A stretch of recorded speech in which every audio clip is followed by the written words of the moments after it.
नमस्कार सर्व शिक्षक बंधू भगिनींनो, आर्टेक एज्युकेशन या मराठी यूट्यूब चॅनलमध्ये आपलं सर्वांचं हार्दिक स्वागत। 2 एप्रिल 2025 रोजी पारित झालेला शासन निर्णय जो की मोफत गणवेश योजनेच्या अंमलबजावणीबाबतचा हा व्हिडिओ। या व्हिडिओच्या माध्यमातून आपण या ठिकाणी काय नियमावली सांगितलेली आहे आणि कुठून गणवेश खरेदी करायचे आणि कुणाला अधिकार देण्याला त्याची सविस्तर माहिती या JR माध्यमातून बघूया। या चॅनलला जर नवीन असाल तर नक्की सबस्क्राइब करा आणि इतर शिक्षकांना सुद्धा शेअर करा, जेणेकरून नवीन माहिती, शैक्षणिक माहिती सर्वांना मिळत राहील। चला तर आपण आता या JRचं सविस्तर वर्णन बघूया की मोफत गणवेश योजनेच्या अंमलबजावणीबाबतचा हा JR असून 2 एप्रिल 2025 रोजीचा आहे।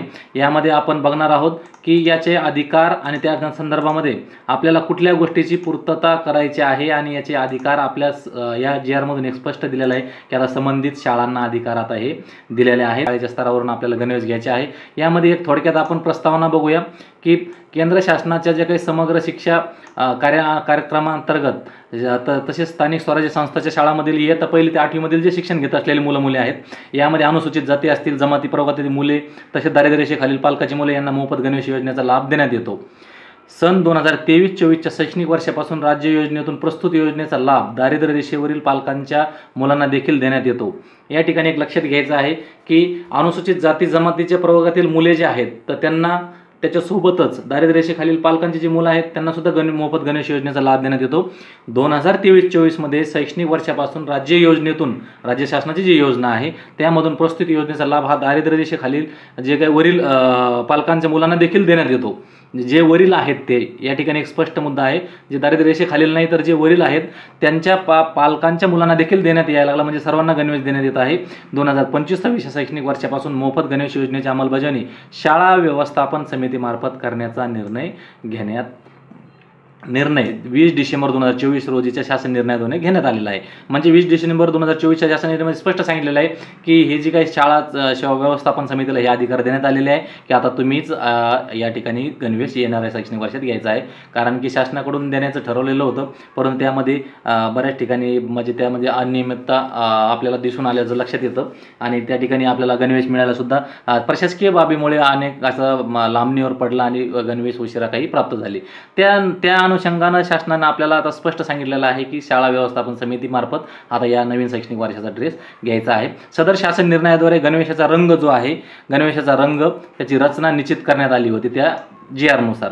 सदर शासन निर्णयामध्ये अंशतः बदल करून यामध्ये मोफत गणवेश योजनेचा अंतर्गत गणवेशाचा रंग आणि रचना देखील स्थानिक पातळीवर निश्चित करण्याचे अधिकार शाळा व्यवस्थापन समितीस देण्याची बाब विचाराधीन होती।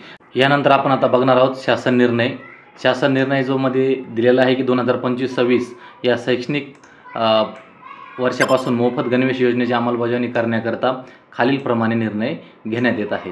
तर यामध्ये नंबर 1 मध्ये दिलेला आहे की केंद्र शासनाच्या समग्र शिक्षा व राज्य शासनाच्या मोफत गणवेश योजनेची अंमलबजावणी पूर्वीप्रमाणे शाळा व्यवस्थापन समितीमार्फत करण्यात यावी।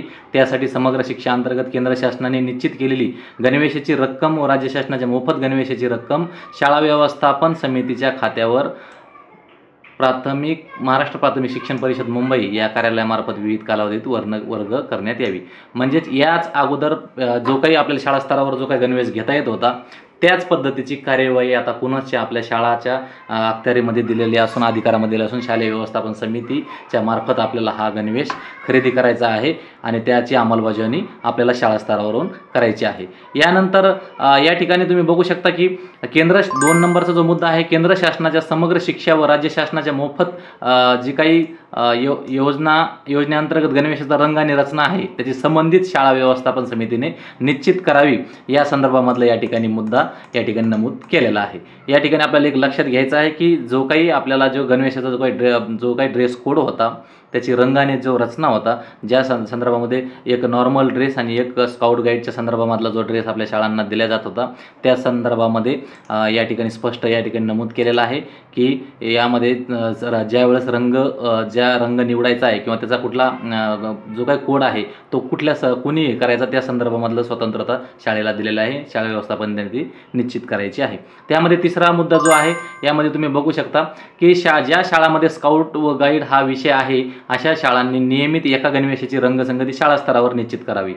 आता यामध्ये एक लक्षात घ्यायचं की स्काउट गाईडचा जो काही विषय आहे ज्या शाळांमध्ये, त्या शाळांनी एक नियमित एक रंगसंगती जी आहे शाळा स्तरावर स्काउट गाईड प्रमाण करायचे, आणि म्हणजे पहिला जो आहे तो शाळा स्तरावर निवडायचा आहे, आणि दुसरा जो गणवेश आहे तो स्काउट गाईडच्या संस्थेने निश्चित केलेल्या रंगसंगतीप्रमाणे खरेदी करण्याचे अधिकार शालेय व्यवस्थापन समितीस देण्यात येत आहे. त्यानंतर चौथा मुद्दा आपण बघूया की या ठिकाणी चौथ्या मुद्द्यामध्ये दिलेला आहे की मोफत गणवेश योजनेअंतर्गत वाटप करण्यात येणारे गणवेश विद्यार्थी शाळेत नियमित परिधान करीत असल्याने शाळा व्यवस्थापन समितीने गणवेश खरेदी करताना गणवेशाचे कापड चांगल्या दर्जाचे घ्यायचं आहे, स्वच्छला म्हणजे शरीराला आणि त्वचेला इजा न करणारे घ्यायचं आहे, त्यामध्ये 100% पॉलिस्टर नसावे असा स्पष्ट या ठिकाणी निर्देश देण्यात आलेले आहे. या पद्धतीचा आपल्याला कपडा चांगल्या क्वालिटीचा घ्यायचा आहे.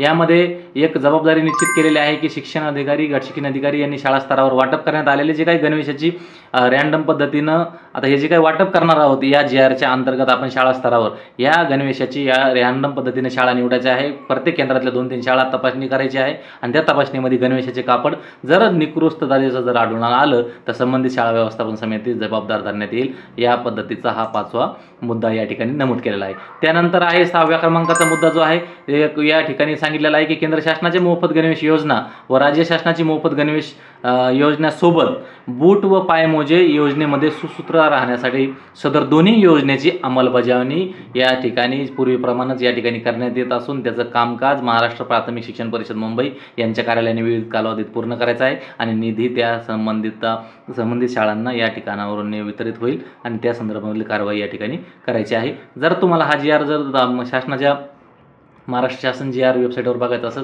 तर त्या ठिकाणी तुम्ही या ठिकाणी संकेतांक क्रमांक बघू शकता, आणि त्यासाठीची जी काही वेबसाईट आहे ती आहे www.maharashtra.gov.in या संकेतस्थळावर तुम्ही बघू शकता.